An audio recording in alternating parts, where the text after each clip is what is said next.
All right, Hank Miller here, Hank Miller team. Let's talk about the market shift. Let's talk about how the market shift is going to impact home buyers. And just to put a timestamp on this, it is June 15th, 2022. It's about 190 degrees out with, 400% humidity.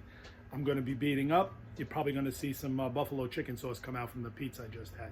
So this video, what do you, if you're a buyer, what should you expect?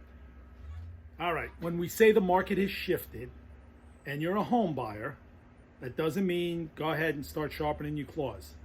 We're not going to see a massive amount of inventory. We're not going to go from a ridiculously historic seller's market to a ridiculously historic buyer's market in the span of a week or two. But we are going to move slowly that needle back into the middle, which is where it needs to be. When we talk about the change and whatnot, the number of sales, written contracts taken in May was half of that in April. So those interest rate increases slammed the brakes on buyers. It also knocked a lot of buyers out of the purchase, out of the ability to purchase a home. They've now become renters.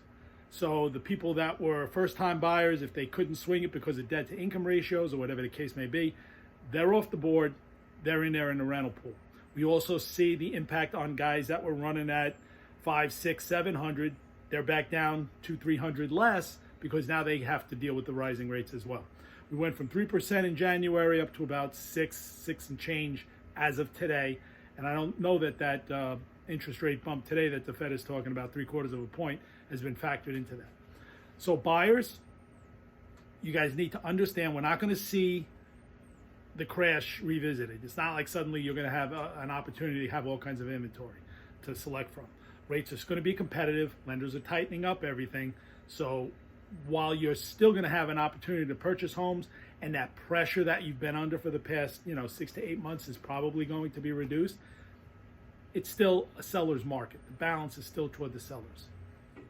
All right, I touched on inventory. Don't expect a massive amount of inventory to suddenly appear. Think about this. During COVID, everybody was housebound and stayed in their homes. A lot of people did rehabbed and renovations and whatnot, refinanced. They might be sitting on 2%, 3% loan. If they didn't sell during the last year and a half and last year, certainly within that time frame when all these houses were going at ridiculously overpriced, why would they sell now? Why would you sell a house and jump into a pool where you're going to be looking at 6.25%, 6.5% mortgage rate? For what? Why? So I think you're looking at, for the next 12 to 18 months, relatively stable inventory. I don't think we're going to see a lot of change there. I think the change you're going to see is listings are going to do their seasonal thing, but the buyers, the number of contracts is going to stay, I'll do it this way, the number of contracts will stay down. So you're going to get that widening. So that gap is what you guys as buyers are going to exploit. Exploit how? Well, you probably can get a little bit more competitive on price. You probably can get a little bit more competitive on terms, like these giveaways of having people stay in homes after closing. I think that's gone. I think due diligence can come back now. I don't think you need to be buying as is. It's going to take a couple of weeks, couple of months for this to all come in, but I think this is what I see happening. I also see, well, let's break here and then I'll come back. What a tease that was. I also see lenders that are getting more creative. Think about this. Their business has been absolutely eviscerated. So over the last couple of weeks, I'm starting to see more adjustable rate mortgages because they can squelch the rate a little bit, get it down with the adjustment down the road, which will try to keep more buyers in the buyer pool. So we're seeing that. I've heard a few stated incomes. Those are the media loved liar loans. But long story short, if you make enough money and have enough assets, there are certain things that can get waived. But underwriting is going to get tougher and stricter. Appraisals, those days of just lenders waiving appraisals, they're probably gone. I can tell you, because I am an appraiser, that underwriting has been ramped up on the appraiser level. In other words, when we do a deal or turn in a deal, it obviously gets reviewed by the lender or whoever they have doing their work, and those are going to be more carefully looked at. Specifically, you look back as an appraiser at historic sales, closed sales, to use in your report. But you're also obligated to look at the current market and provide an anticipatory opinion, like where's the market going, why do I think this, blah, blah, blah. And I can tell you right now, with the way things are, appraisers are going to tighten up because underwriters are going to tighten up. No appraiser is going to put his rear end on the line and just, autograph and carte blanche everything and send it along the way.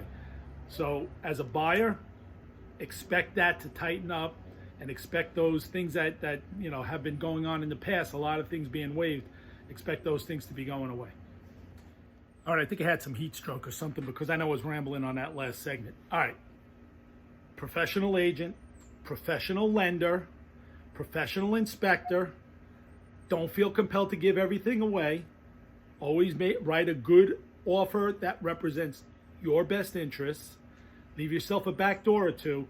It's going to be a feeling out process because sellers, they're not going to acknowledge the market. So the buyers, you guys are kind of on the forefront. So take your time, understand what constitutes success. You'll get there. Just be careful. Don't overpay. Be careful.